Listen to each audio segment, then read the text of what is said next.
Olá, bem-vindo, bem-vinda ao estudo da Bíblia através do estudo da lição da Escola Sabatina, a nossa classe de professores, para você que é professor da Escola Sabatina e para você que também não é, mas que gosta de estudar a Bíblia e se aprofundar nos ensinos dela e nas coisas maravilhosas que ela tem para ensinar para nós. Nós estamos chegando na quinta semana e esse trimestre nós temos 6 grupos diferentes, né? Então, até agora a gente ainda não repetiu nenhum grupo. Vamos até a lição 6, assim, né? Quase a metade do trimestre, e aí começamos a repetir os grupos. Mas hoje nós voltamos com um grupo muito especial, muito querido, essas 3 jovens meninas aqui, a Ivelise, lá em cima. Jovens. Oi, pastor, como eu amo o senhor, jovens. Eu com 41 anos, jovens, adorei. Bem-vinda de volta, viu? Muito agradecida da oportunidade, é um privilégio participar aqui, viu? Larissa, bem-vinda, Larissa. Sempre um prazer, pastor. Sempre um prazer, meninas. Boa. E aqui embaixo na tela está a Marcele. Oi, Marcele. Olá, tudo bem? A Marcele é bem-vinda de volta, mesmo que no último trimestre não pôde participar, né, Marcele? No último trimestre estive ausente, mas agora estou presente, bem feliz de ter voltado, de estar aqui com vocês, tá? Estou feliz, coração alegre. Que bom. Bom, lembrando você que a nossa lição agora, nesse trimestre, está disponível desde o sábado à tarde, tá bom? Como funciona a lição da Escola Sabatina mesmo, tá? Sábado à tarde, já está, 1h da tarde já está disponível, você pode estudar a sua lição acompanhando com o estudo que a gente grava aqui, certo? Se você quiser pelo celular, você pode assistir exatamente o dia da semana em que você tiver, quer assistir a terça, quer assistir a quarta, você pode chegar lá rapidamente, sem ficar caçando muito ali, né? A gente deixou divididinho para você, tá bom? Mas compartilha o nosso link, se você está assistindo agora, sábado à tarde, 1h da tarde, participa aí no chat, vamos deixar isso aqui registrado e você ajuda a fazer a lição. E depois nós vamos fazer esse trimestre, aí você diz para a gente se você gostou, se você achou legal assim, achou melhor ou não. Interage com a gente para saber se você está gostando disso, tá bom? Bom, como nós vamos começar o estudo da nossa lição, eu vou convidar vocês também para a gente orar. Vamos orar juntos? Deus amado, nós louvamos o seu nome e engrandecemos por tudo que o Senhor é, Pai. Pelo que o Senhor é para nós também, para cada um de nós individualmente, por tudo que o Senhor representa e o que o Senhor é na nossa vida. Pai, nós estamos aqui abrindo a sua palavra e queremos pedir ao Senhor que nos ajude a nos livrar de preconceitos nossos, para sermos instrumentos teus para passar a mensagem e compartilhar com outras pessoas. É uma grande responsabilidade, mas nós queremos nos colocar na dependência da influência do Teu Espírito. Então fica conosco, Pai, por favor, em nome de Jesus. Amém. Maravilha, vamos começar então? Marcela, aproveitando que você esteve fora, um trimestre inteiro nós vamos abrir então a lição desse grupo com você, tá bom? Sábado e domingo, introdução, e justo essa semana a gente está estudando os estrangeiros no meio de você, que eu sei que é um assunto que você gosta de falar. Então vamos lá. Legal, gosto mesmo, gosto muito desse assunto, principalmente porque a lição começa com aquilo que é o resumo, né, de toda a lei, começa aqui falando que Deus, dizendo que ele é quando questionado ali por um escriba num determinado momento, que pede qual que é o resumo da lei, né? E aí Jesus fala para ele, ama o Senhor teu Deus de todo o teu coração, de toda a tua alma, de todo o teu entendimento e de toda a sua força. E aí, sem o escriba perguntar nada, o próprio Jesus fala, e aí vem o segundo e principal mandamento, que é ame ao seu próximo como você ama a si mesmo. E eu acho que esse é o centro, né, de quem Deus é, a essência de Deus, e é aquilo que ele comunica para a gente, que é o amor. Às vezes a gente se prende muito às regras, à letra, e esquece que a essência de tudo isso, de fato, é o amor. E aí a gente vai para domingo com o autor da lição comentando sobre circuncidar o coração. Ali tinha ali todo aquele simbolismo de que as pessoas que entravam na aliança ali na época de Israel, eles deveriam, os homens, ser circuncidados como um símbolo mesmo dessa aceitação, né, de entrar nessa aliança. E até é interessante, porque a lição também vem comentando do momento em que Deus reescreve, né, as tábuas da lei. Moisés recebeu as tábuas da lei com todas aquelas dicas preciosas, né, de relacionamento. Eu acho importante a gente lembrar de relacionamento que é o centro mesmo de tudo, o relacionamento com Deus e o relacionamento com as pessoas. E ali ele quebra as tábuas da lei, porque o povo está ali em idolatria, né, quebrando de certa forma ali a aliança. E naquele momento em que ele quebra, eu acho que de alguma maneira ele comunica para o povo dizendo o seguinte: vocês quebraram a aliança, então eu vou quebrar aqui a aliança de Deus com vocês também. E aí Deus, de forma maravilhosa, fala para ele de novo: vai lá, busca as mesmas pedras, você vai subir de novo e eu vou reescrever. Ou seja, ali a gente encontra um paradoxo bem interessante, porque a aliança de Deus para com a gente é uma aliança eterna, né? Mas ele o tempo todo renova. E eu acho isso muito lindo, porque ele renova, porque a gente quebra. Ele não quebra em nenhum momento a aliança dele, que é eterna, mas a gente vive quebrando essa aliança e ele sempre renovando essa aliança. E nesse momento é esse símbolo de renovação da aliança.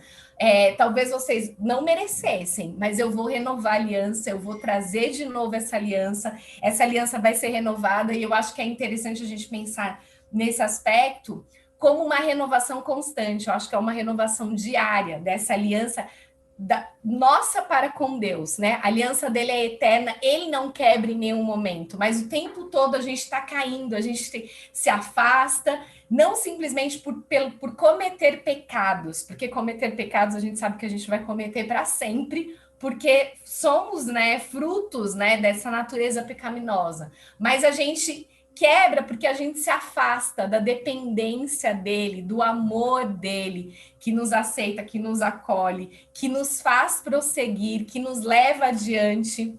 E ele mostra através dessa como que eu diria? Essa nova escritura, né? Quando ele escreve de novo ali as tábuas, a grandiosidade do amor e da misericórdia dele. A minha aliança está aí, você quebra o tempo todo, e o tempo todo eu estou renovando essa aliança, eu estou dando a chance para você de novo entrar nessa aliança comigo, e desfrutar, né, da liberdade que você recebe através dessa aliança. Eu li um trecho aqui hoje, que talvez ele não esteja completamente vinculado a esse tema, mas eu acho que é importante a gente entender, ele pelo menos me ajudou a entender melhor o que é esse circuncidar o coração, né? Às vezes a gente pensa e se apega muito como a circuncisão, aquele símbolo, né, dos homens que deveriam ser circuncidados, e a gente esquece que a lei vem com o objetivo de nos libertar, não de nos aprisionar. E às vezes a gente quer usar essa lei para os outros, com o objetivo também de julgar as pessoas. E aí a gente lê aqui em Tiago 2,12, que fala assim: falem e ajam como quem espera ser julgado pela lei que liberta, não pela lei que julga. Então, eu acho que o sentido do circuncidar o coração é a entrega desse coração que se rende a um amor pleno, completo e absoluto, e vive na dependência desse amor, tendo a plena convicção de que eu não estou sendo circuncidada ou privada de viver coisas, eu estou sendo libertada para viver uma nova realidade que ele traz para mim nessa aliança. Então, isso foi o que ficou mais forte para mim nesse momento inicial aí da lição 5, né? Que a gente está renovando, o povo de Israel está renovando a aliança, e a gente renova a nossa aliança o tempo todo, porque Deus o tempo todo está renovando as misericórdias e o amor dele para a gente dia a dia, o amor que não acaba. Ele sempre dá a oportunidade, estende esse amor para a gente entrar novamente, toda vez que a gente se desconecta, toda vez que a gente deixa que o nosso coração seja invadido por outras coisas, ou assuma o controle, né? Ele dá a oportunidade, olha, tá tá aqui, ó, se rende de novo ao meu amor, é muito melhor viver no meu amor aqui, nesse meu amor você tá completamente liberto. Que legal. Quem está se coçando para comentar o que ela falou aí? Ninguém? Tô pensando várias coisas, mas eu não sei nem se eu devo falar. Então, Ive, fala você. Não, muito legal, né? Eu Muito só ia show. comentar que eu gostei muito do que ela falou sobre essa transformação, essa renovação de aliança.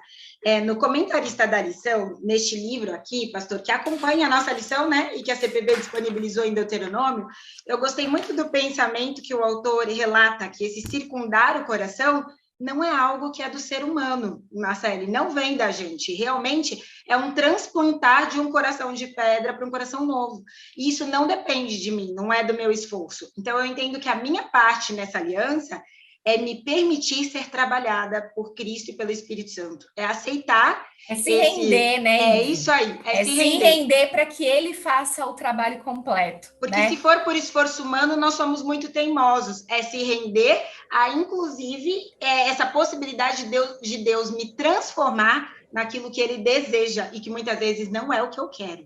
É uma luta. Mas essa é a circuncisão que eu entendo que é mais dolorida hoje, nos dias atuais, é render a Deus o meu eu e aceitar o desejo dele para o meu lugar, no lugar da minha vontade. É viver esse constante, né? Escolher para que não serei eu que vou viver, mas é Cristo que vai viver em mim. E é uma decisão de momento o tempo todo. Até você citou, tem um trecho de Profetas e Reis que eu até marquei aqui, que eu até gostaria de ler, que ele fala assim: toda verdadeira conversão ao Senhor produz uma alegria permanente na vida. Por isso que eu falei tanto dessa questão da liberdade, né? Às vezes esse conceito de rendição é muito compreendido como algo em que eu estarei preso. E não é isso que o Evangelho propõe, não é isso que Deus oferece pra gente. Então ele fala que quando um pecador, a Ellen White fala, quando um pecador se rende à influência do Espírito Santo, ele vê sua própria culpa e mácula em contraste com a santidade do grande examinador dos corações. E ele se vê condenado como transgressor. No entanto, ele não deve se entregar ao desespero por causa disso, pois seu perdão já está assegurado. Ele pode se alegrar na certeza do perdão dos pecados, no amor de um Pai Celestial perdoador, e a glória de Deus é envolver os seres humanos pecadores e arrependidos nos braços de seu amor, é tratar suas feridas, é purificá-los do pecado e vesti-los com as vestes da salvação. Então, acho que é isso que é circuncidar o coração, é a gente render completamente a ele, acreditando que essa obra de transformação é o Espírito que vai operar a gente, não é a nossa vontade, não é pelos nossos próprios esforços. Amém. Antes, Larissa, eu vou fazer um comentáriozinho, aí já vou deixar você falar e você já não, é emenda... que eu tô... Ainda bem que você não deixou, pastor, é porque emenda assim... para a segunda. Vai, tudo bem, beleza. Mas é o seguinte, me chamou a atenção uma coisinha também, assim, que não está explícito, mas está implícito, né? Porque esse povo vinha praticando a circuncisão e para as mulheres era impossível circuncidar, né? Fisicamente impossível. Quando Deus diz assim, eu vou explicar melhor para vocês como é que isso acontece, vocês têm que circuncidar, é o coração, se for só fisicamente não vai adiantar muito. Pronto, ele expandiu isso aqui, né? Lógico que a gente entende que a Bíblia foi escrita numa época patriarcal, onde se entendia o homem como representante da família de um jeito ainda mais abrangente do que as pessoas entendem hoje, né? E que as pessoas entendiam, né? Bom, se os homens estão sendo circuncidados, é o povo todo. Contudo, aqui ficou mais claro ainda. Olha, isso aqui é o seguinte, é o coração. Não adianta por fora, não adianta aparentar, tem que ser por dentro, né? Então, isso aqui foi inclusivo também, né? Deus abrangeu mais gente, ele abrangeu as mulheres também, para quem era difícil, era impossível ser circuncidado fisicamente, mas está dizendo o que eu quero é o seu coração, né? Então, tem essas coisas. Não, mas é que é importante, porque assim, para mim, todo mundo real é uma grande metáfora do mundo espiritual, né? E assim, Deus deu essas coisas lindas pra gente, que fazem parte do nosso corpo, mas que na verdade são uma metáfora do nosso prazer, da nossa potência, do nosso delírio de poder, e Deus manda cortar lá mesmo. Vai doer, vai machucar, e eu não tô fazendo isso pra vocês, porque assim, ó, o pastor falou esse negócio das mulheres que não podiam ser circuncidadas, mas de novo vem a beleza da aliança. Porque a circuncisão era para proteger as mulheres. Imagina um povo andando no deserto sem água, né? Os homens iam para a guerra e depois, quando voltavam e faziam sexo, aí tipo dava infecção urinária, que devia estar aí já desde os tempos de Abraão, né, pastor? Desculpe, tô falando aí, eu não sou profissional da saúde, mas eu sei que, né, quando as coisas não têm higiene, tem essas coisas. Então, assim, para você ver o amor, é uma coisa boba, mas até ali Deus estava cuidando do seu povo, até ali ele estava vendo, além de cortar o nosso delírio de poder e potência, ele ainda estava protegendo, ele ainda estava cuidando. E aí, eu fico imaginando, né? Porque essas pessoas, elas não vestiam roupas do gladiador, entendeu? Imagina como que iam pra guerra. É que a gente fica pensando, a gente lê a Bíblia só como palavrinha, a gente não imagina como são essas coisas, né? Mas isso, tipo, aquele monte de homem lá meio pelado, entendeu? Eles sabiam, era um diferencial. E agora que a gente vai entrar nessa parte do estrangeiro, era um diferencial, entende? Então, assim, era uma marca física. Deus podia ter mandado fazer uma tatuagem e, olha, os outros povos, os escravos e tudo mais, eles tinham as coisas deles, né? Os brincos, os anéis e tudo, eles tinham marcas. E Deus manda fazer uma marca justamente no ego externo, entende? No ego externo. E aí, mas para separar, mas não para dizer assim, agora vocês são melhores, e porque ficou, né? Tipo, olha, a gente é circuncidado, já temos a nossa marca, agora ninguém nos toca, porque, enfim, nascemos e assim somos. Porque imagina, para Abraão doeu pra caramba, ele já era um senhorzinho. Os filhos de Moisés ali, que Moisés quis deixar passar ali, eram filhos da Zípora, que provavelmente era cuxita, africana e tal. Ah, meus filhos não vão precisar passar por isso, quase morreram, depois teve que ir lá, a Zípora foi com uma pedra! Uma pedra afiada. Imagina que dor! Eu já li uma vez, não, porque isso é uma coisa séria, que a gente que é mulher não entende muito disso, mas uma vez eu li na BBC uma matéria de um cara que, tipo, ele acabou com a vida dele, que ele foi fazer esse tipo de cirurgia e acabou, porque não dava mais, entendeu? O negócio não funcionava mais.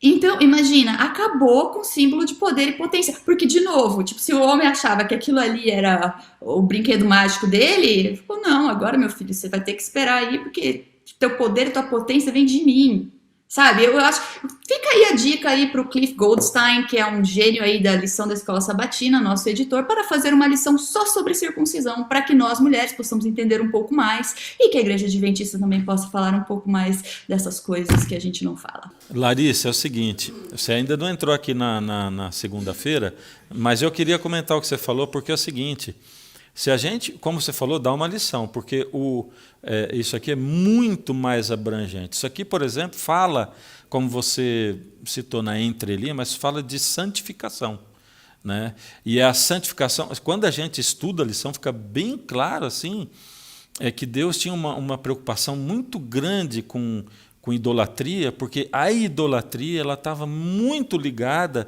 com essa coisa da liberalidade sexual dentro das outras nações. Orgia, né, pastor? Orgia. Mas orgias como culto, né? Como culto, misturado com religião e tal.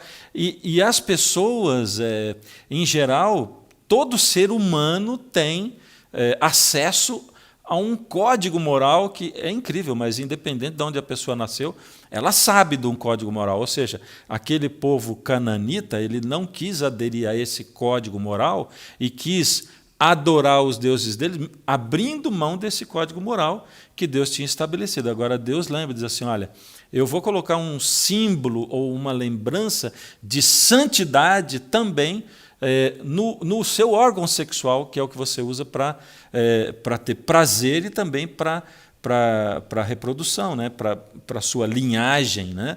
Mas você vai ter um símbolo de santificação.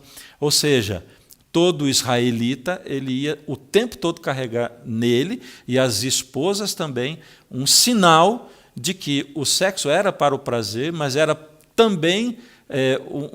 eles tinham um símbolo de santificação que traçava limites para eles, para o bem deles, né? Para o bem deles, tanto como seres humanos, como você falou, uma proteção para as mulheres na questão da saúde, né? Mesmo para os homens, mas para as mulheres principalmente. E isso aí tem estudos, né? De que as judias têm menos incidência de câncer de colo, do útero e tal, mas também principalmente mostrando o tipo de relacionamento, ou seja, que o relacionamento com Deus ele abrange o todo, né? O ser todo. Muito importante isso aí, né? E aí podemos passar para segunda-feira, Larissa. Mas dá uma lição, ó. Que bom, pastor, que o senhor fechou aí com chave de ouro. E aí a gente volta a falar sobre o estrangeiro, né? Porque o estrangeiro era aquele que não tinha marca. E eu não sei, vocês, eu quero abrir aí as perguntas. Vocês já foram estrangeiros? Já moraram em outro lugar, outro país?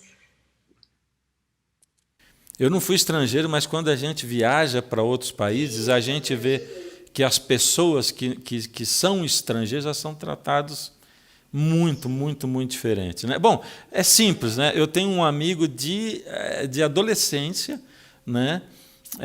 E a quem todo mundo se refere até hoje, porque ele mora na mesma cidade, no mesmo lugar, sempre diz, é o Antônio, o chileno. Pronto.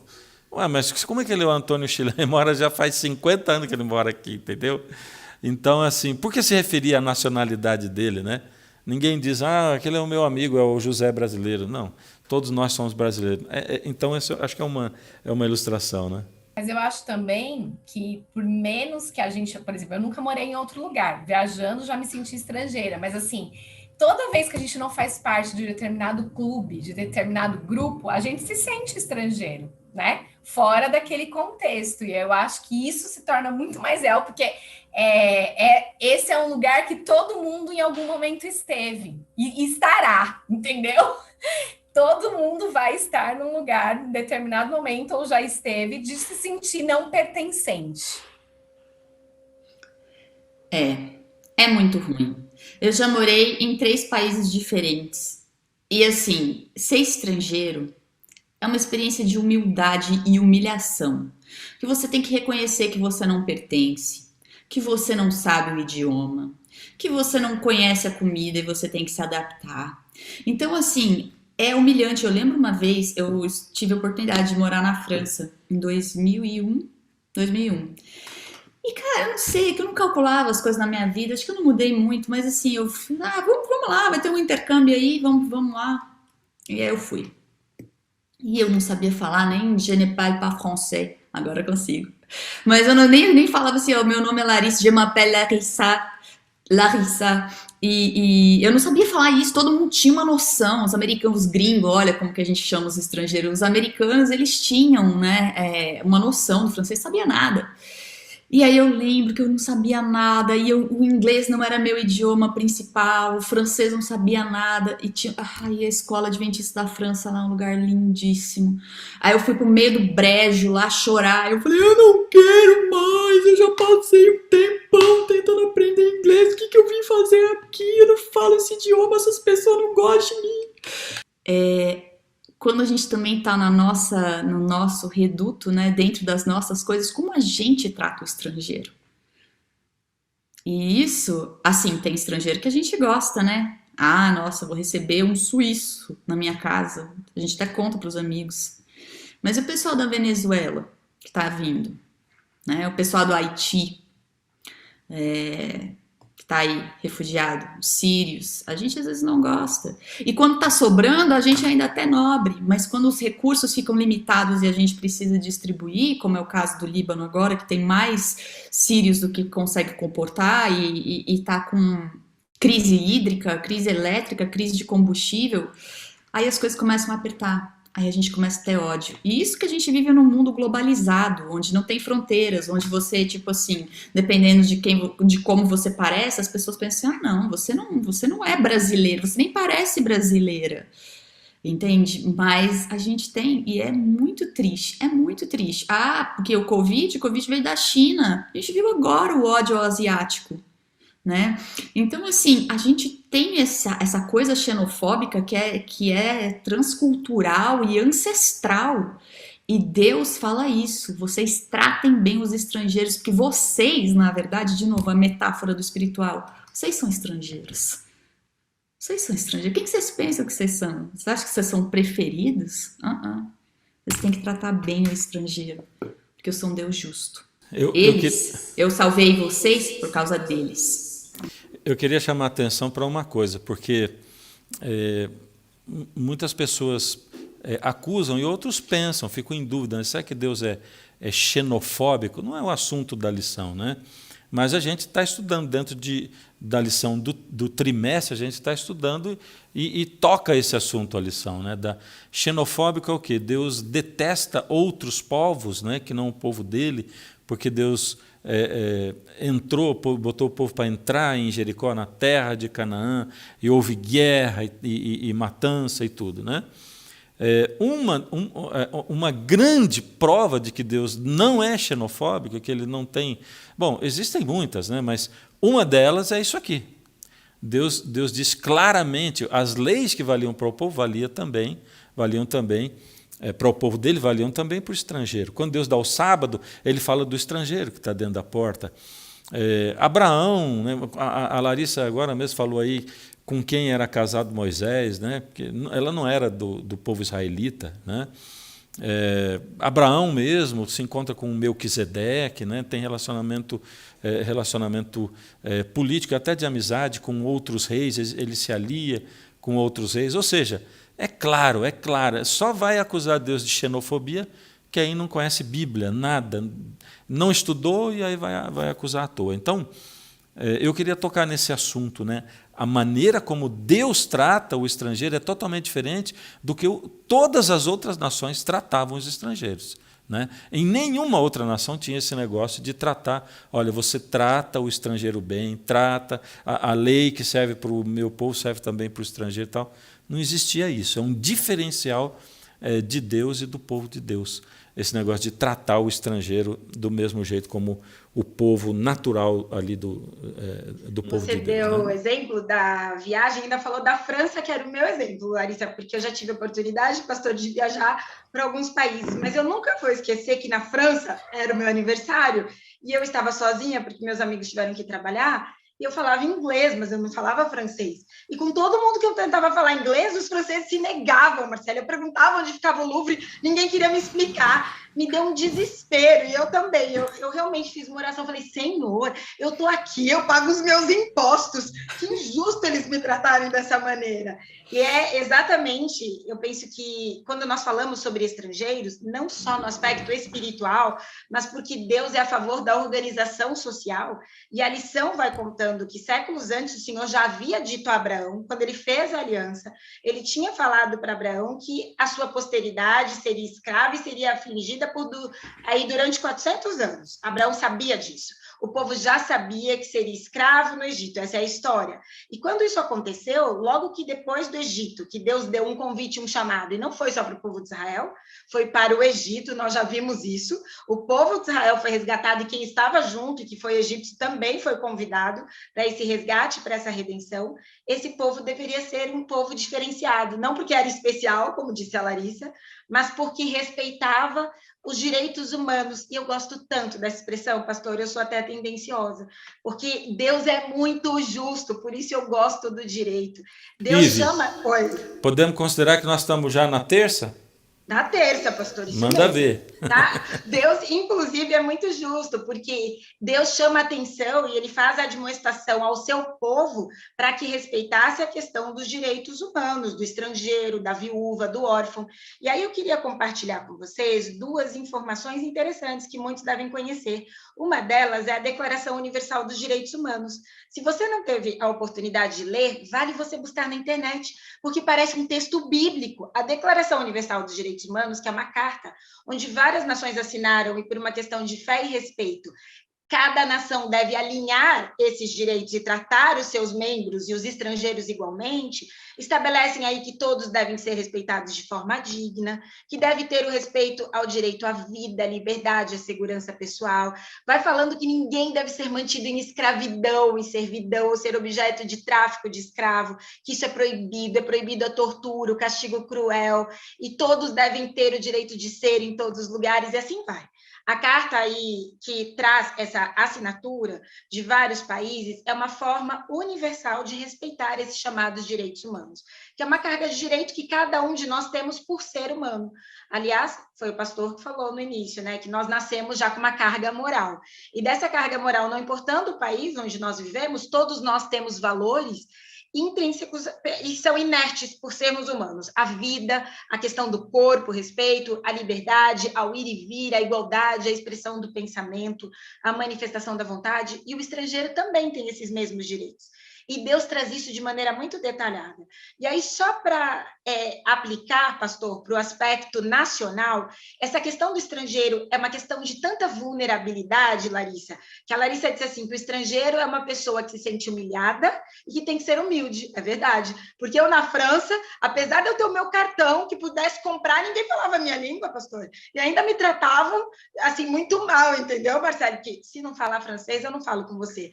E eu nunca vou esquecer que no Louvre eu encontrei um grupo de portugueses, americanos, aí eu juntei uma turma e falei, agora a gente anda junto, até o final do dia, já que os franceses não querem, nós queremos, aí foi muito legal. Então, de alguma maneira, nós nos unimos, mas os estrangeiros, eles são vulneráveis, e têm seus direitos também, muitas vezes, ofendidos.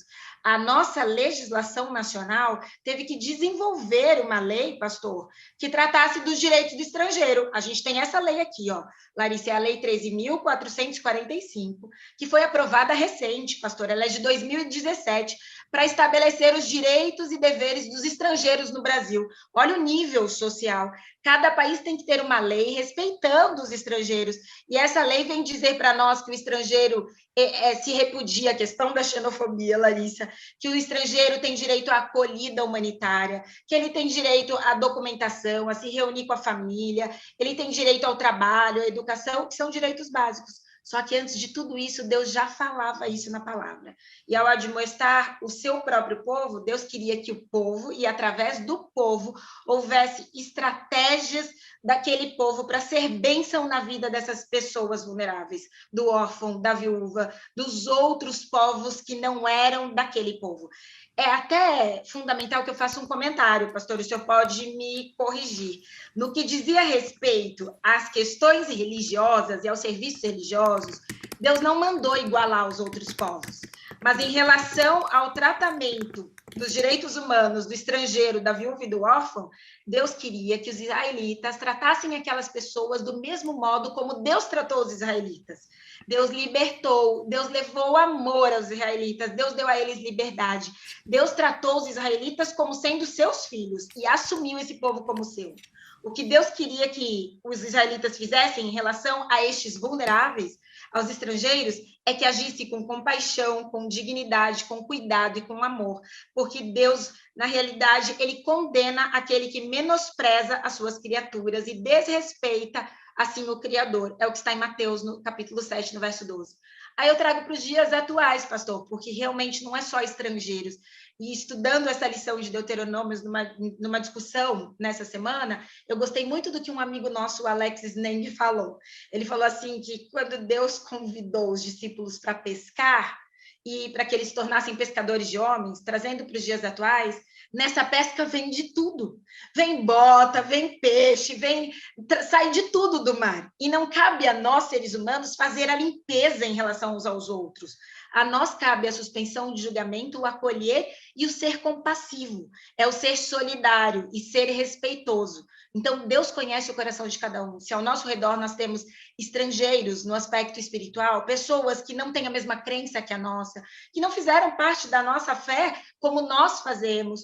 Essa semana me ligou uma mãe que está em muita aflição, precisando de ajuda, pastor, e ela é recém-conversa na igreja adventista. Ela está com um filho com câncer, o esposo teve que pedir licença do trabalho para ajudá-la. E ela me falou uma frase que calou fundo ao meu coração, Marcela. Ela falou assim: se não for o povo da igreja que vai me ajudar, Evelise, a quem eu devo buscar ajuda? Porque se a igreja não é uma comunidade, uma família, para quem que eu peço o leite que meu filho precisa fazendo o tratamento quimioterápico? Aquilo calou fundo no meu coração. Eu falei assim: calma, a gente vai fazer uma campanha sobre isso e eu vou te ajudar. De alguma maneira a gente vai te ajudar, que você tem razão. Então eu penso aqui que o que Deus está chamando cada um de nós nos dias atuais, e não só o povo de Israel, é ofertar a este povo nos dias atuais não só o descanso sabático, mas é o descanso de alma, é levar realmente descanso e preencher as necessidades desses aflitos, é preencher também os direitos e efetivar o respeito a esses direitos de quem é vulnerável. Esse é o nosso papel como cristão. Legal, sabe que é o máximo, assim, é que quando a gente diz assim, que todo mundo nasce meio que com um código, né, de lei ou de ética, né?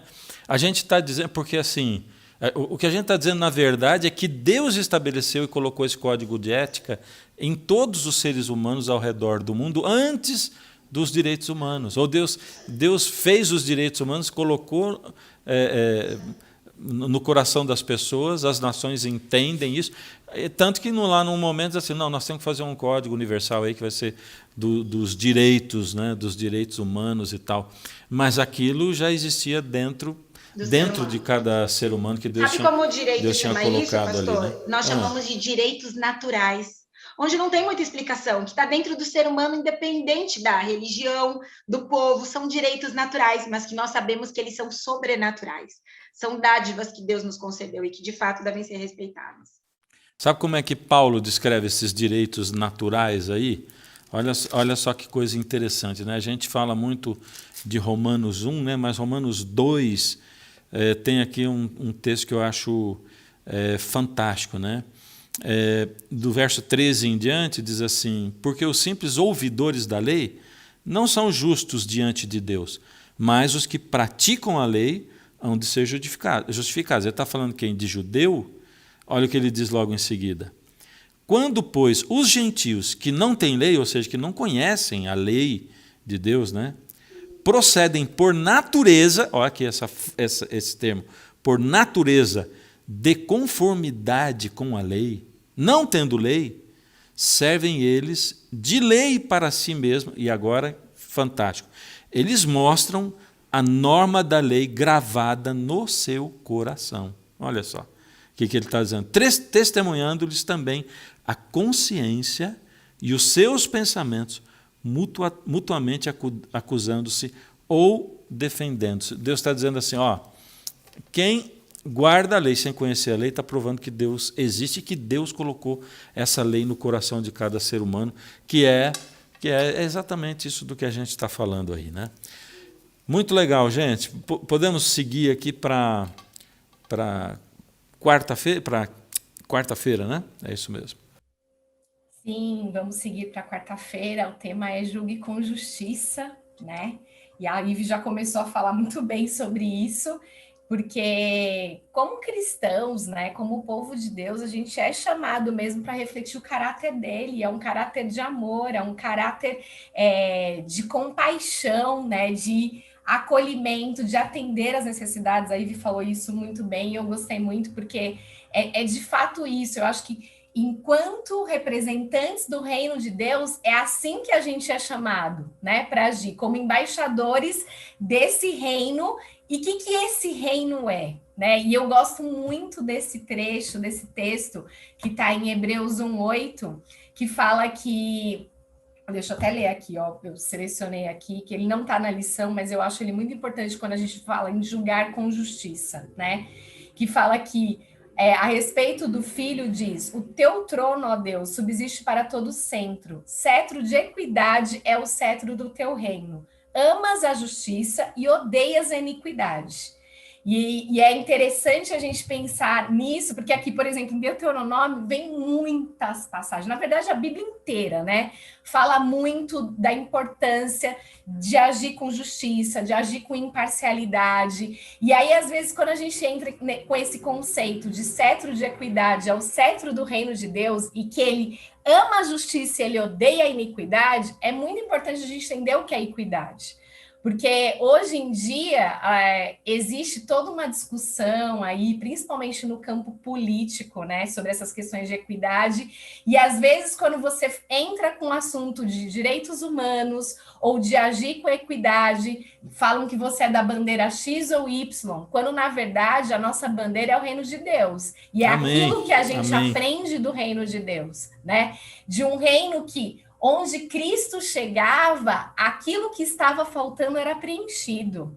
Então, por exemplo, se eu chego num lugar onde não existe alimento, alguém está passando fome, eu, como uma filha de Deus, uma representante desse reino, uma embaixadora desse reino, eu não posso ficar em paz com isso. Eu tenho que trabalhar, eu tenho que viver para que essa pessoa não passe fome. Então, é assim que eu me torno embaixadora do reino de Deus, não é simplesmente levantando letras, falando sobre regras, é vivendo um reino na prática, né? E eu queria compartilhar aqui uma tela com vocês para a gente entender um pouquinho mais do que de fato é equidade, porque às vezes a gente confunde um pouco equidade com igualdade, né? E equidade tem, que é o cetro do reino de Deus, tem de fato a ver. Peraí, que eu tô meio perdida aqui no compartilhar da tela, agora vai. Tem de fato a ver com a gente entender que, como Cristo fez, Deus não lida com a gente na mesma porção, porque Deus conhece a Ive de uma maneira que ela é diferente da Marcele.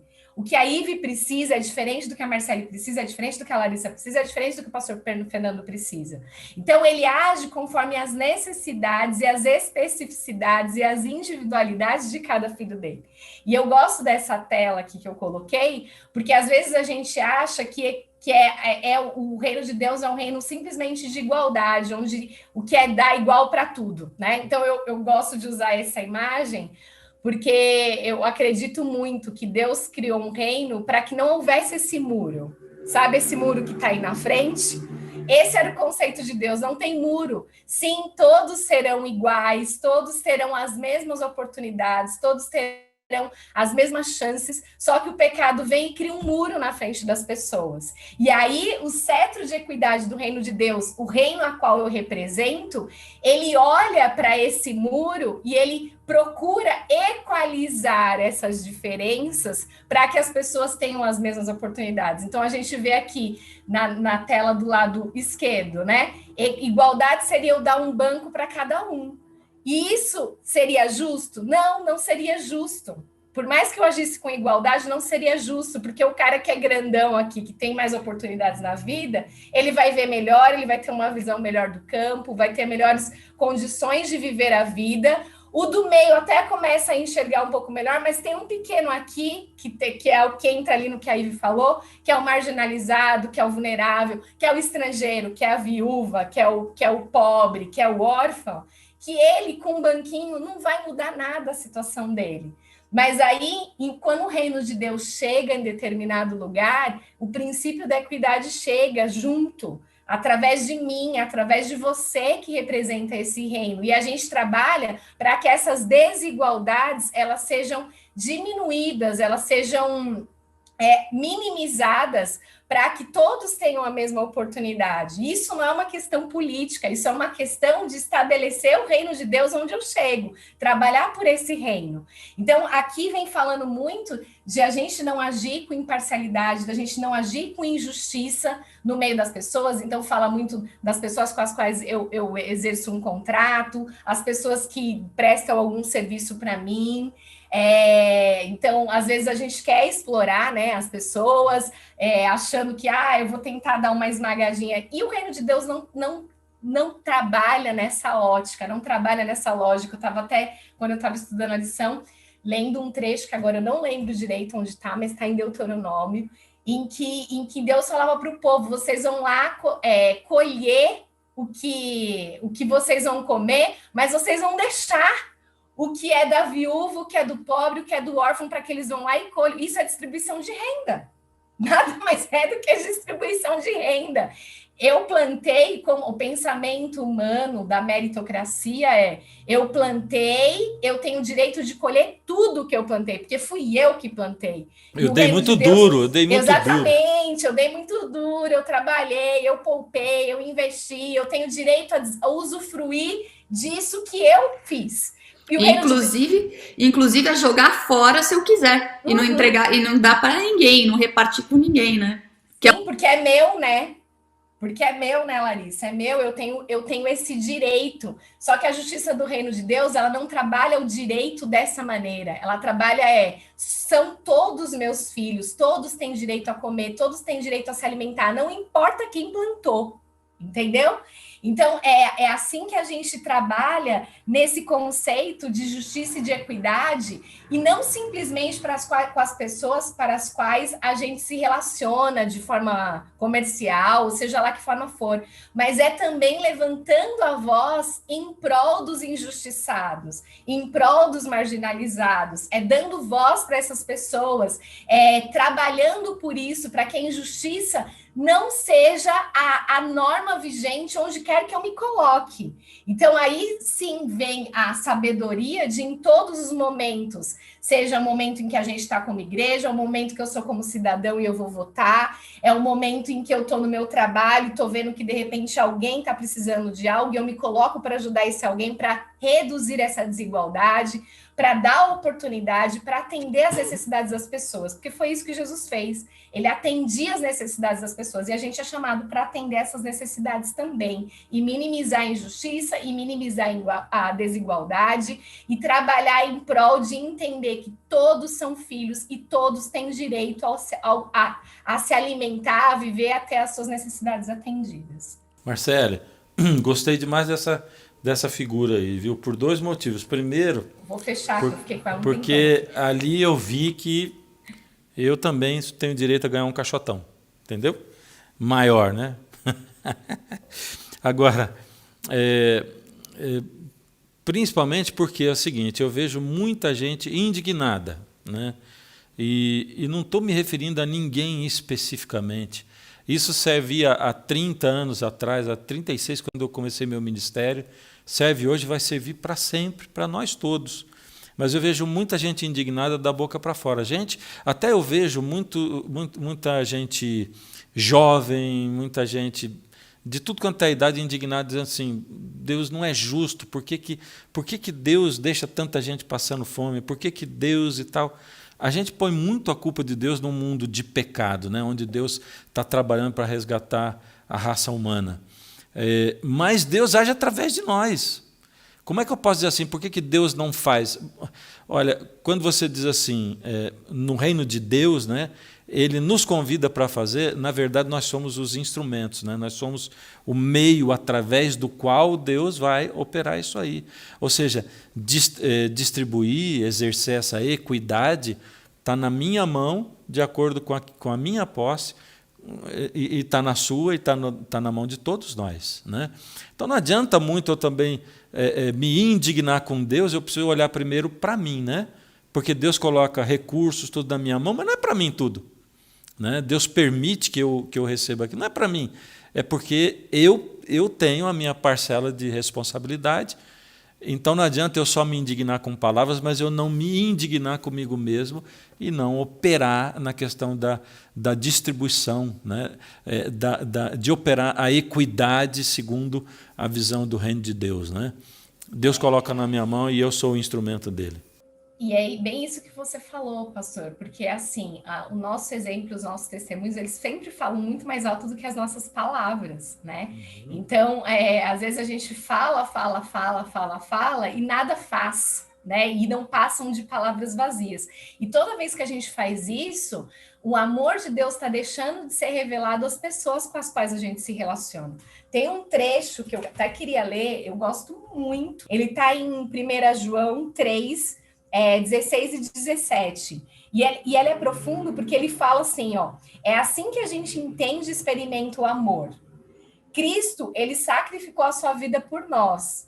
Portanto, nós devemos nos sacrificar por nossos irmãos, não apenas por nós mesmos. E aí vem a paulada. Se você vê um irmão em necessidade e tem recursos para ajudá-lo, e aí eu vou falar recursos de tudo quanto é tipo. Você pode ter recurso material, dinheiro, comida, pode ter palavras, pode ter um ouvido, pode ter um colo, seja lá qual for o recurso que você tiver ao seu alcance e você tiver para ajudá-lo, mas você virar as costas e não fizer nada, o que acontece com o amor de Deus? Ele desaparece e é você que faz esse amor desaparecer. Então, toda vez que a gente deixa de agir com equidade nesse mundo, onde quer que a gente se coloque, a gente está sendo um agente de fazer o amor de Deus desaparecer. Isso é muito profundo, isso é muito sério, sabe? Por isso que é tão importante a gente entender esse princípio da equidade do reino de Deus e se entender como representantes dessa equidade, como agentes dessa equidade acontecendo nos mais âmbitos diversos possíveis, de onde a gente vive, de onde a gente atua e onde a gente se coloca. Que maravilha. Vamos passar para quinta-feira? Fechando nossa lição, Larissa? Então, e essa questão é muito interessante, porque assim, mais uma vez, né, a gente tem que sempre pensar que toda condição social, toda condição do mundo real, na verdade, elas estão falando na nossa condição espiritual, né? Na verdade, olha, eu estava ouvindo um sermão ontem que diz que a única realidade que existe é espiritual, o resto é tudo meio postiço, né? Porque assim, nessa nossa realidade, a gente gosta do conforto, da roupa cheirosinha, né? Dessa coisa do perfuminho, gosta de comer bem, todo mundo gosta do conforto. O ser humano se acostuma muito fácil com o conforto, né?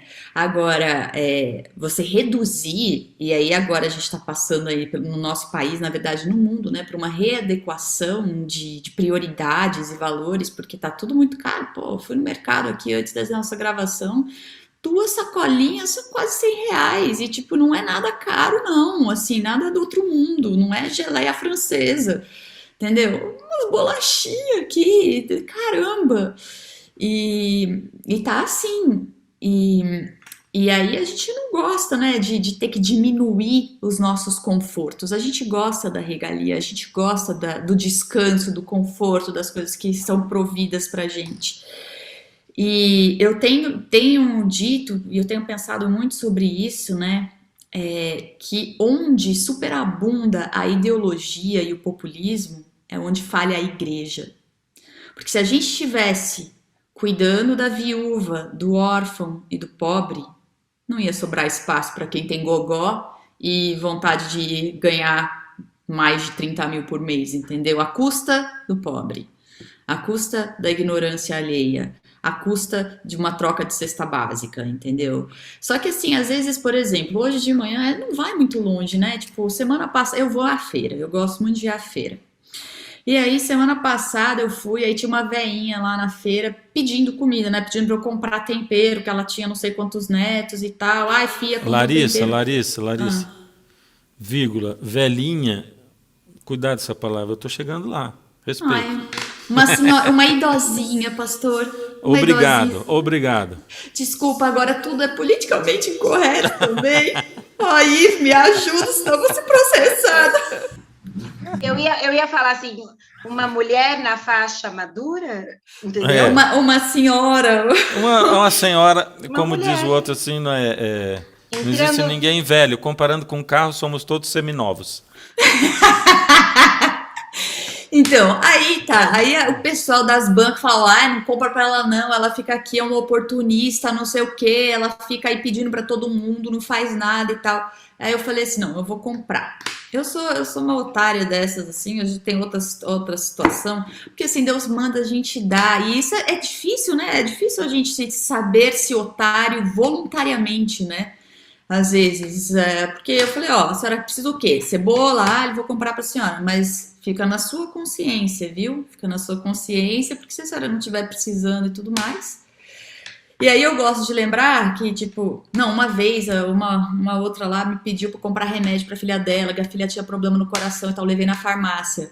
Aí eu falei pro farmacêutico, ó, vim aqui comprar o remédio dessa pessoa aqui, aí ela tirou a receita, deu pra ele, aí ele falou assim, moça, isso é um teste de HIV. Aí eu falei assim, então, minha senhora, sabe que a senhora vai ganhar? Uma garrafa d'água e a senhora vai voltar a pedir, porque se a senhora tivesse me pedido dinheiro pra droga, eu lhe dava. Mas a senhora não foi honesta comigo. Mas aí vem a história de um colega do meu marido, que tem uma pizzaria boa aí em São Paulo, né? E na pandemia ele decidiu que ele daria pizzas às pessoas que batessem na porta dele, uma pessoa muito mais nobre do que eu, que hoje neguei pra mesma velhinha, senhorinha da semana passada. Ela veio me pedir, compra alguma coisa. Eu falei, não, já te comprei semana passada, você vê, tipo, porque a gente tem essa coisa, eu sou humana, Deus manda a gente dar. Eu tenho lá, já aprendi a deixar as moedinhas lá pra gente dar, porque, olha, é uma situação miserável. E aí começa a pensar que eu sou assim espiritualmente. Tipo, e tudo que eu tenho, como a Marcele estava falando, tudo que eu tenho vem de Deus. Então, o que Deus me deu é pra minorar o sofrimento do outro, porque o outro, tipo, que desgraça, meu, às vezes a pessoa vive sem nenhuma condição, entendeu? E é uma desgraça mesmo. Então a gente tem que usar aquilo que Deus me deu. Não é porque eu sou melhor, que eu sou mais inteligente, que eu sou mais bonito, que eu sou mais cheirosinho, que meu desodorante é Adidas e não é Alma de Flores, entendeu? Que tem alguma diferença entre eu e meu próximo, sabe? Não é porque eu compro na gôndola X e meu próximo compra no que sobra do bacião da feira que eu sou melhor ou pior do que ele, sabe? Só que isso a gente construiu, né? A gente construiu de novo. É uma aniquilação do estrangeiro. E o que eu tô achando bonito aqui, né, nessa ideia, é porque a gente tá falando da circuncisão do coração, né? A gente começou falando da circuncisão do coração, Marcela, e agora a gente está vendo como que são esses cortes na nossa potência. Porque o quê? É o dinheiro, né? É o status, é o que eu ganho. Então eu amo o estrangeiro e cuido dele, protejo ele, trato como um igual. E eu cuido da viúva, do pobre e do órfão. Jesus era pobre. Eu chego a me arrepiar e tem um livro muito bonito de um autor chamado Georges Bernanos, que é chamado Diário de um Pároco de Aldeia, e ele fala lá que Jesus coroou a pobreza quando ele veio como um pobre. Ele veio como um pobre, não tinha onde deitar a cabeça. E aí o que ele faz? Porque o pastor falou, né, essa questão de Jesus, Deus não cuidava das pessoas. Cuidava. Olha, quando ele veio aqui, ele fez multiplicação de pães e deu. E eu, como discípulo, o que os discípulos fizeram? Ficaram perguntando, Deus, mas aquele ali, só veio aqui para comer. Não, ele não fez. Eles iam entregar as cestas, porque o milagre da multiplicação vinha do mestre, o discípulo só entrega, não pergunta, não cobra, não fica perguntando porquês.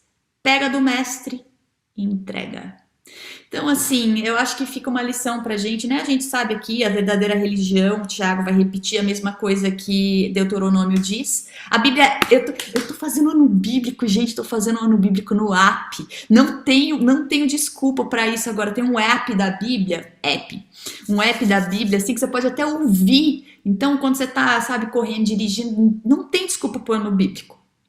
E eu tô vendo como a Bíblia vai se citando, assim, sempre.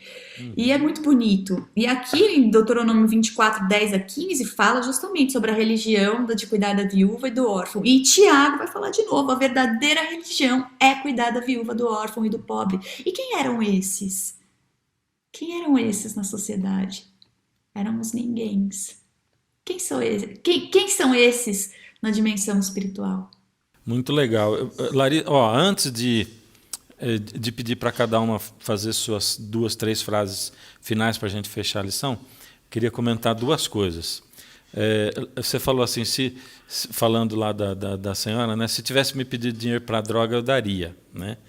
E aí eu me lembrei de um amigo meu, né, de muitos anos, que citou que na rua da casa dele tinha um camarada viciado, que ele sabia que era viciado, então que sempre pedia dinheiro para ele, e que ele sempre dava lá um trocadinho, que ele sabia que ia usar para o vício dele, não sei se era álcool, droga, ou sei lá. Ele sabia mas ele sempre dava um dinheirinho, a pessoa morava perto. E que num dia lá específico ele falou assim, olha, você sempre me ajuda, me dá mas hoje eu estou precisando de R$50. Eu preciso muito, muito, muito. E eu não vou te falar para que é, mas eu preciso desse dinheiro. E ele falou, bom, eu tinha o dinheiro e dei para ele, R$50. Não disse para que eu ia, eu não perguntei para que ele ia usar. E aí ele continuou contando e tal, e aí disse que o rapaz um dia perguntou de Deus para ele, né? E se aproximou dele, e o rapaz se batizou. E o testemunho foi assim, você sempre me acolheu. Você sempre me acolheu. E aí eu vi Deus através de você. Uau, olha, eu confesso que se dissesse que era para droga, eu não daria, não. Não daria. Mas assim, pastor, é um exemplo muito contundente, né? Tá atendendo ali a necessidade da pessoa e tal. Ou seja, é para a gente pensar muito, né? mas é que é tão difícil, tipo, lá em Provérbios não fala que a gente tem que dar uns trocados para a pessoa que tá na vida desgraçada e vai encher a cara, porque a vida dela é tão desgraçada. Eu sei que isso é um assunto meio complexo, mas até Muito, isso, muito. porque assim, poxa vida, a gente não sabe, é Deus que vai trabalhar com a pessoa, sabe? Sim, quando a gente não sabe, bom, é isso, mas a discussão não é essa. Eu tô chamando a atenção para isso que você falou, né? E estou dizendo assim, realmente a Bíblia cita isso, né? E que a gente tem que estar disposto, a colaborar. Eu acho, pastor, só queria só complementar com uma coisinha que me veio à mente agora, que eu acho que assim, o grande lance que a gente talvez precise internalizar é que não é simplesmente dar um trocado, né?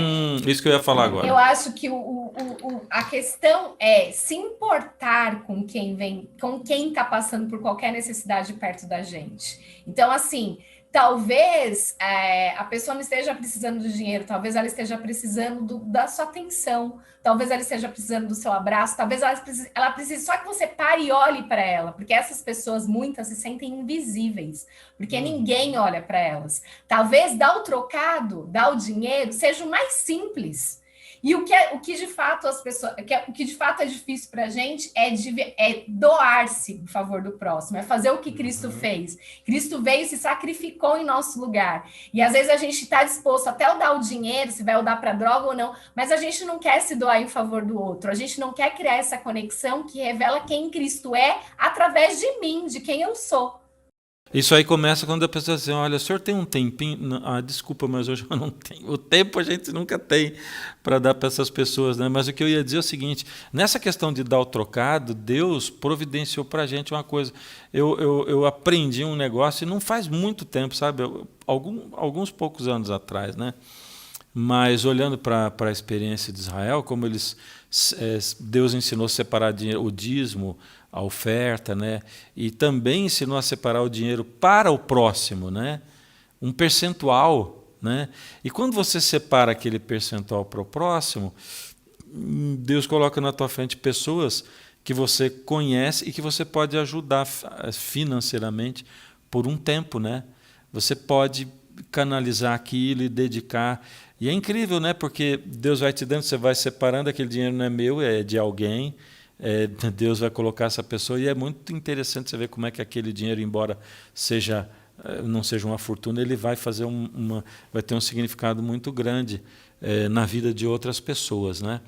E foi interessante ver na pandemia, eu sei que o tempo da gente está adiantado, mas eu tenho que comentar isso aqui. Como é que, em geral, na Igreja Adventista, o dízimo não caiu? Porque a gente aprendeu a fazer uma doação planejada, né? Alguma coisa que Deus ensinou para a gente a fazer algo planejado, né?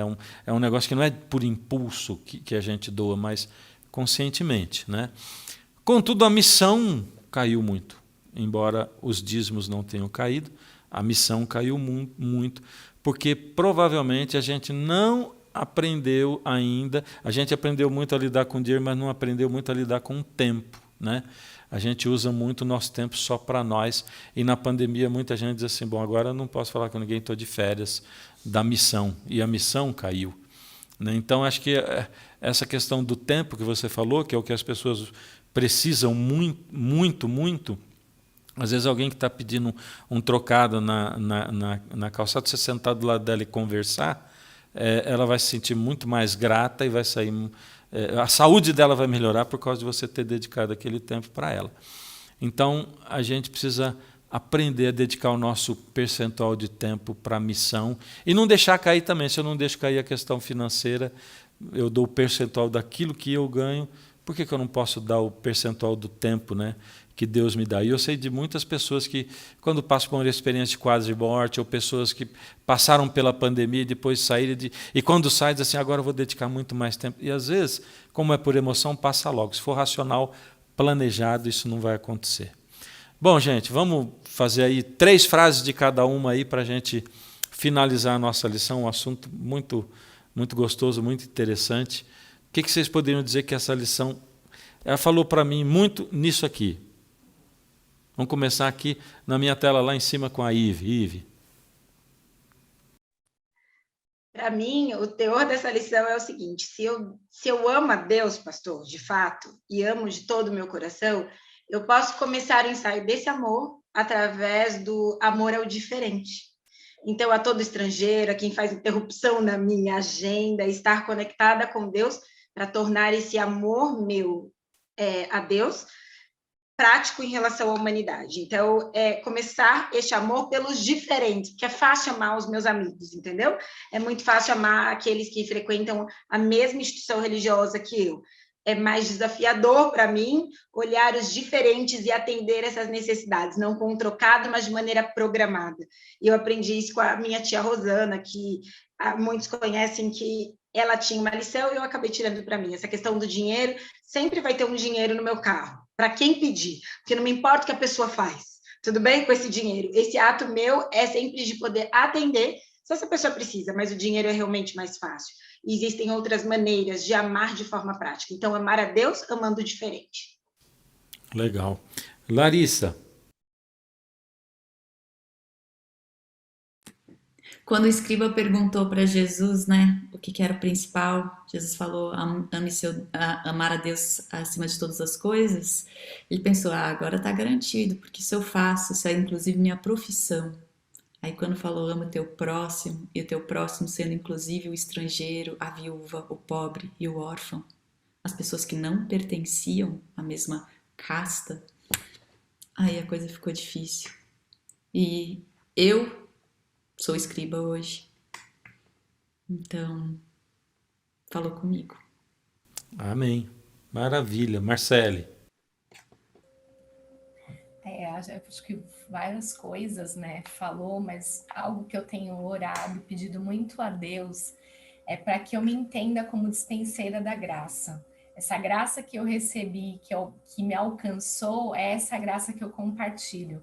Então, é compreender que tudo que existe em mim, inclusive a minha vida, ela não é minha. Ela é para ser compartilhada, para ser doada. Na dispensa, a dispensa não é para si própria, é para que os outros se sirvam. Então, a minha oração tem sido para que a minha vida, seja o tempo, o recurso, tudo que Deus providenciou, passe simplesmente por mim e chegue para quem precise, para quem Ele colocar no meu caminho, para que eu entenda que a agenda, como a Ivy falou ali há pouco, a agenda não é minha, a agenda é dele. Eu sou simplesmente um instrumento pelo qual ele vai realizar a agenda dele na vida das pessoas. Então, que esse amor passe pela minha vida e alcance a todos que precisam. Amém. Eu quero terminar dizendo uma coisa que ficou aqui na minha cabeça, né? Na qual eu tenho meditado muito ultimamente também. Que é o seguinte, né? Nós somos seres humanos, falhos, né? Então, para alguns de nós é muito mais fácil aceitar o estrangeiro, e vamos colocar aqui, incluir nesse grupo dos rejeitados, né? Vamos colocar todos, vamos colocar homossexuais, tudo que é coisa que se fala muito. Para alguns de nós é muito fácil aceitar esse grupo, mas em geral, para os que têm maior facilidade em aceitar esse grupo, é muito mais difícil aceitar o religioso e o crítico. Ou o crítico religioso, né? E aí eu acho que os dois são extremos, né? Nosso coração tem que estar aberto para aceitar qualquer pessoa, né? E eu me referi ao homossexual por causa do tremendo preconceito e do quanto isso causa discussão, né?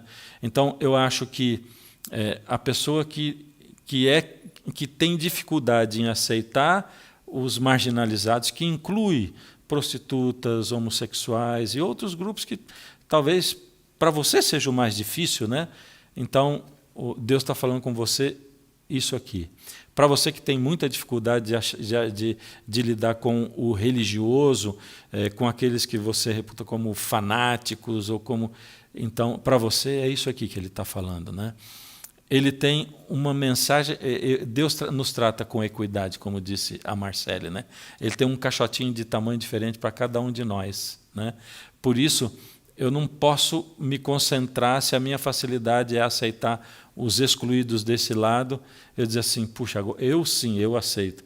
Mas às vezes eu tenho uma dificuldade danada de aceitar o outro do outro lado, né? Para mim, uma coisa muito incrível é que quando Jesus curou o paralítico de Cafarnaum, ele curou porque ele tinha poder para curar, ele ia curar. Mas antes ele disse, perdoados estão os pecados. E aí os críticos criticaram na mente. E um outro motivo pelo qual Jesus curou aquele paralítico é porque ele também amava aqueles críticos religiosos ali, sabe? E ele procurou alcançar o coração deles. Porque ele podia simplesmente dizer, ó, te curo e te perdoo, pronto, vai embora. Não, mas ele fez uma ordem ali, uma coisa que fez com que produzisse para tentar alcançar o coração daquelas pessoas. Ou seja, Deus é aquele que nos pega no contrapé, nas nossas deficiências. Por isso é que eu tenho que ter o coração muito sincero e aberto para Deus. Dizer, Senhor, me mostra onde eu estou errando, porque quase que com certeza eu não estou enxergando, não. Eu estou achando que eu estou bem politicamente correto, mas provavelmente eu não esteja, né? Então, Deus nos chama a atenção para isso. E, sem dúvida nenhuma, todos nós, você, eu e todos nós, estamos incluídos nisso aqui. Todos nós. Não falta ninguém.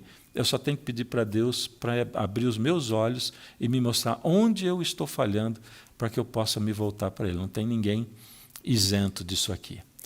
Maravilha, gente. Então, eu quero agradecer muito. A participação de vocês foi muito gostoso. Quero agradecer a você, sua audiência, né? Compartilha o nosso link com outros, indica a lição para outras pessoas, para que chegue a mais pessoas essa mensagem, tá bom? Nós vamos fazer uma oração e eu vou pedir para Ive orar conosco, por favor. Querido Deus, é aqui um imenso prazer para todos nós estarmos reunidos para entendermos um pouco mais deste amor que o Senhor tem por nós e também dos planos que o Senhor tem revelado através da Tua Palavra. O nosso desejo é que o Senhor nos purifique, continue a nos santificar, aprimore o caráter de cada um de nós, Senhor. Nos diga qual é o caminho que nós devemos andar, nos concedendo sabedoria, para que obedeçamos a Tua Palavra e os Teus mandamentos de maneira prática. E aqueles que estiverem ao nosso redor percebam que nós somos luzes e somos Teus representantes, ao abraçarmos, acolhermos, perdoarmos, amarmos e preenchermos as necessidades de cada um dos que se aproximam de nós. Nos faça, Senhor, exatamente conforme o Teu querer. Esse é o nosso desejo, nós Te louvamos por este privilégio de estarmos aqui, ouvindo um pouco mais da Tua Palavra e estudando em nome de Jesus. Amém. Amém. Você que é professor da Escola Sabatina, que pertence aqui à Associação Paulistana, fica com as instruções do pastor César Reis, que tem instruções importantes para dar para você, tá bom? Os outros, até mais, Deus abençoe a todos. Vocês também, meninas, brigadão, viu? Até a lição 10. Olá, sejam bem-vindos aqui durante essa semana no estudo da lição da Escola Sabatina, né? Estamos aprendendo assuntos extraordinários. Essa semana estamos estudando sobre tratar bem as pessoas que estão ao nosso redor, especialmente os estrangeiros, né? Aqueles que estão ao nosso próximo. A ideia é essa, a gente cuidar e amar o nosso próximo. Servi-los, atendê-los, cuidar deles. Também devemos apresentar as verdades bíblicas para essas pessoas, né? E também as suas necessidades. Durante a semana aqui, nós estamos na 5ª lição, os estrangeiros no meio de vocês, né? Foi o que nós estudamos durante esta semana. Estamos estudando durante essa semana e vamos estudar durante esses dias daqui para frente, né? Amar os estrangeiros, amar aqueles que não são iguais a nós, não é? E essa é a verdadeira religião, amar ao próximo como a nós mesmos, né? Mas não deixe de lembrar que você ainda pode fazer a assinatura da lição da Escola Sabatina. Nós estamos ainda terminando o mês de outubro, temos ainda mais 2 meses e tanto aí pela frente. Você ainda pode fazer a assinatura da lição da Escola Sabatina. Para você, para sua esposa, para os seus filhos. É lógico que você fazendo a assinatura, você não vai receber agora. Você vai receber só a partir de 2022. Vai receber aí no final do ano. Aí em dezembro, você recebe umas 2 semanas antes, umas 2, 3 semanas antes, você recebe a lição já para o primeiro trimestre do ano de 2022. Não fica de fora, irmão. Não deixe isso para depois, irmã. tá bem? Aproveite, entra aí no site da CPB, cpb.com.br, não é? Você entra ali, você faz a sua assinatura, você garante o pão diário para 2022, tá bom? Razões para estudar a lição da Escola Sabatina. Quais são as razões? Nós vimos aqui a semana passada, a primeira razão é que a gente vai conhecer e entender a Bíblia. E tem coisa melhor do que isso? Claro que não, né? Isso é fundamental. Uma outra razão é que nós vamos manter comunhão com Deus e testemunho na missão. Ou seja, se nós estudarmos a lição da Escola Sabatina, nós vamos começar a conhecer melhor esse Deus, manter uma comunhão com Ele e vamos ser desafiados a testemunhar, a fazer o discipulado. Porque se eu sigo o Senhor, eu sou um discípulo dele. Nada mais justo do que eu apresentar isso para outras pessoas.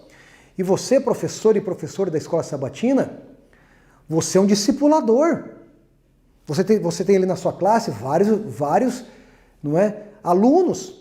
Você deve discipulá-los, acompanhá-los, atender às suas necessidades, espiritualmente ver quais são as suas necessidades. Você tem uma responsabilidade muito grande, mas para isso, não é? Eu tenho aqui comigo, nas minhas mãos está aqui, ó, 52 dicas para professores da Escola Sabatina. Olha que material extraordinário. Eu tenho aqui no escritório, e se você precisar, você pode vir aqui buscar. E isso é gratuito. É lógico que talvez não vou ter para todos agora que querem, né? Mas os primeiros que chegarem aqui e pedirem para minha secretária, a Amanda, aqui na Associação Paulistana, para todas as igrejas que compõem a nossa região aqui na capital de São Paulo, região aqui já da Zona Sul de São Paulo, também aqui região de Carapicuíba, Itapevi, Cotia, Jandira, Barueri, essa região ali, Santana de Parnaíba, essa região mais do interior, São Roque, Ibiúna. Também nós temos um material, você pode pegar aqui com a minha secretária, tá? Que são 52 dicas para os professores da Escola Sabatina. Ó, eu não preparei nada para te falar, eu vou abrir aqui aleatório, tá bom? Ó, é a dica número 15, abri aqui. Bons métodos farão maravilhas. Um planejamento cuidadoso vai frutificar o sucesso. Nós colhemos o que semeamos. Quem investe pouco tempo e esforço no planejamento e preparação colherá escassamente na edificação, crescimento, participação e aprendizado de sua classe. Mas aquele que planejar, aquele que procurar ser um bom professor, isso não é por acidente. Não existem atalhos no caminho para a excelência em nenhuma área da vida, principalmente junto às coisas espirituais. Todo professor deve reconhecer que precisa saber mais, precisa estar mais familiarizado com aqueles com quem tem de tratar e com os melhores métodos de comunicar o conhecimento. Não se satisfaça com a mediocridade, é isso mesmo. Não satisfaça com a mediocridade. Ao planejar cada lição, ao usar bons métodos, você estará cooperando com o autor de toda a aprendizagem. Professor, peça ajuda e orientação ao Espírito Santo em toda a sua preparação para a apresentação da lição. Então, a dica aqui qual é? É a gente se preparar bem, fazer um planejamento, não deixar para a última hora. Professor e professora, não deixe para a última hora. Não deixa ali o seguinte, para sábado de manhã o que você vai fazer na igreja, não. Vem pensando durante a semana. Faz um planejamento para que você possa ser um bom professor, uma boa professora. Está aqui, ó. Você quer ser um bom professor, uma boa professora? Aqui nós temos esses 52 métodos. Isso vai te ajudar. Ou seja, não é porque a gente já é adulto que a gente não tem que aprender. Temos que aprender cada dia. E existe um método que é o método de ensino para adultos, a andragogia, que são métodos de ensino para adultos, a andragogia. Então você, professor, você, professora, nós temos materiais aqui que podem te ajudar a você ser uma pessoa melhor preparada, um melhor professor, uma melhor professora, aí para os seus alunos. Você tem que procurar ser o melhor. Não aceite menos do que o melhor, do que a excelência. Tá certo, professor e professora? E você, diretor, prepare seus professores aí para serem bons naquilo que vão fazer, tá bom? Que essa semana o Senhor enriqueça você. Que o Senhor te abençoe, que o Senhor te guarde.